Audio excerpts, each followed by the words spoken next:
Naomi Osaka withdraws from the French Opening, citing mental illness. She was struggling with anxiety, and I believe she said depression. She is the second ranked woman tennis player.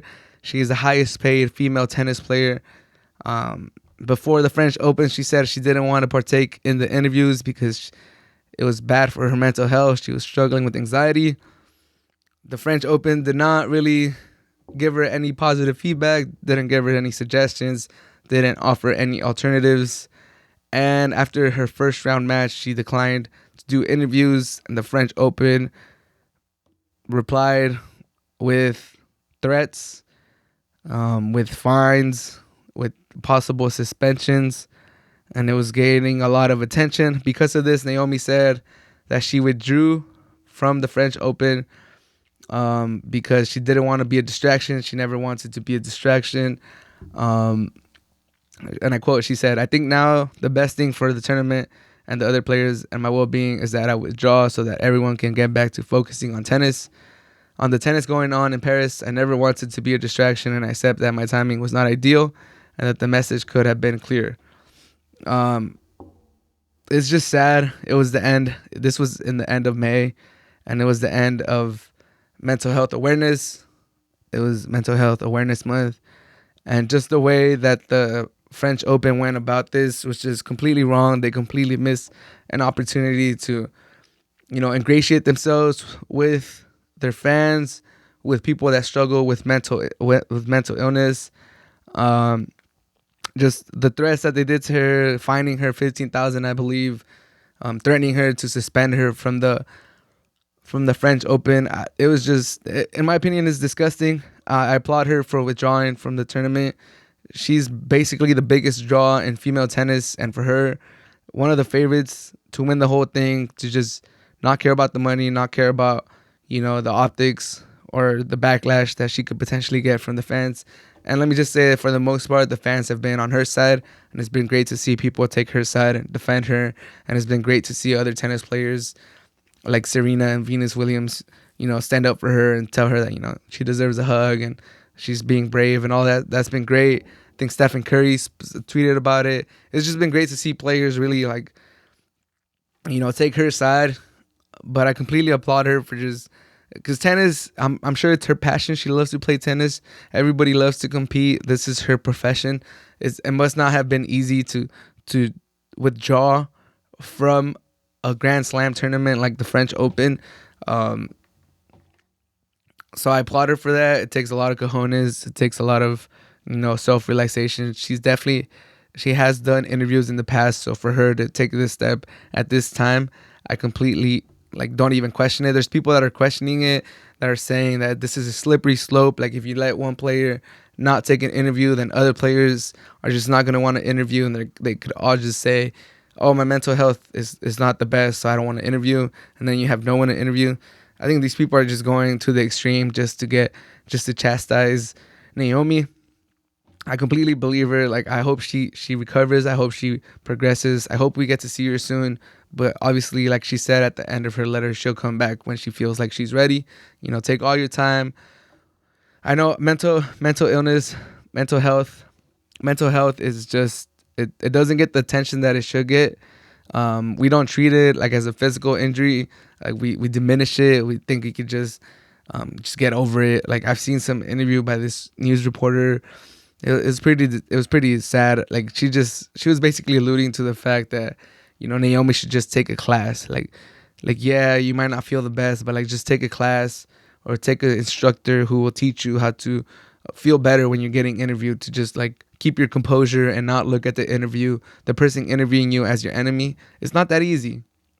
If you're going through depression, anxiety, all this stuff, it's uncontrollable. It's uncontrollable. You just can't control it. You don't get to control when your anxiety spikes up and you just feel completely disgusted. You feel nauseous. You feel like you can't control your body.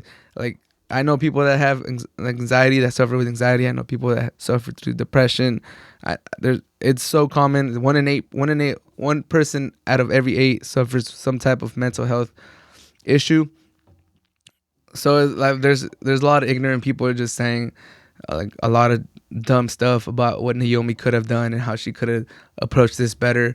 I think what should have happened is the French Open should have had a little bit of wherewithal and acknowledge her situation better. Because there's some people that are saying if female players, if female tennis players don't interview, then they're never gonna grow the sport. And we want the female tennis sport to grow, or just female sports overall. I think that's just a lazy excuse, because if you really wanted, if your number one goal was really to grow female tennis, then you wouldn't take one of the best players, or basically the face of female tennis, out of the tournament. You wouldn't threaten them with suspending them. You wouldn't fine them. You wouldn't just make a mockery of them.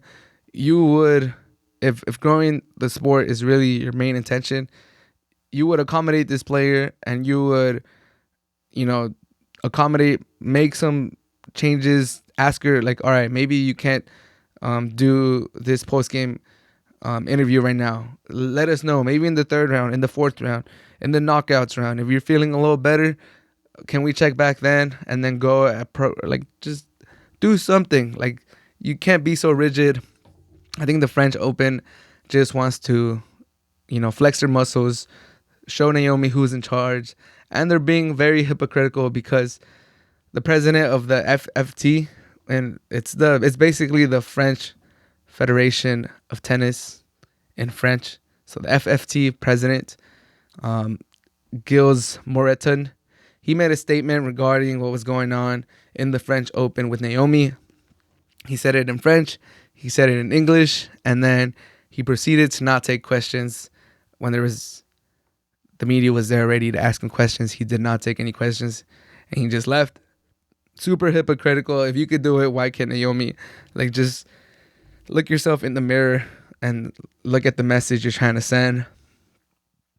And I think that narrative that it's a slippery slope. If you let Naomi not talk to the media, everyone's not going to want to talk to the media. I don't think that's true. The winners are definitely going to talk to the media.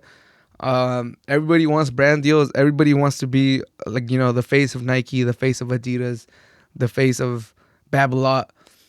Everybody wants those endorsement deals. And a lot of times, just being on camera as much as you can gets you those deals. You say a funny soundbite. You say something that goes viral. Everyone sees those playoff interviews where, they throw the water on them. You see it in the NBA. You see it in soccer. There's a lot of great moments in these post-game interviews where I think players, regardless, would still want to talk. Yeah, obviously the loser might not want to talk, but you're still going to get players who want to talk to the media regardless.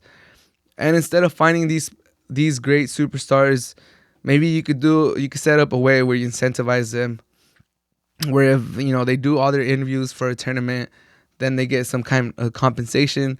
I'm just spitballing here, but it just seems like the French Open completely whiffed this, completely did not go about this the right way. And I feel for Naomi, but I applaud her for standing up. People were saying, take care of yourself as well as Naomi takes care of herself. And that's a lesson for everyone. Make sure to take care of your chickens, take care of yourself, because at the end of the day, almost no one really cares for you, especially these big corporations like the FTT, the French Open.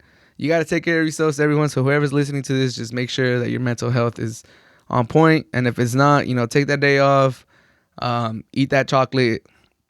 Just make sure you're feeling all right. And Naomi, I hope to see you back soon. I hope that us as tennis fans are able to see you back on the court whenever you're ready. We'll be waiting.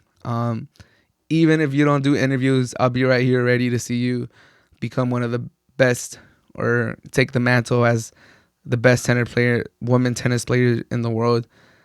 We'll be here when you're ready.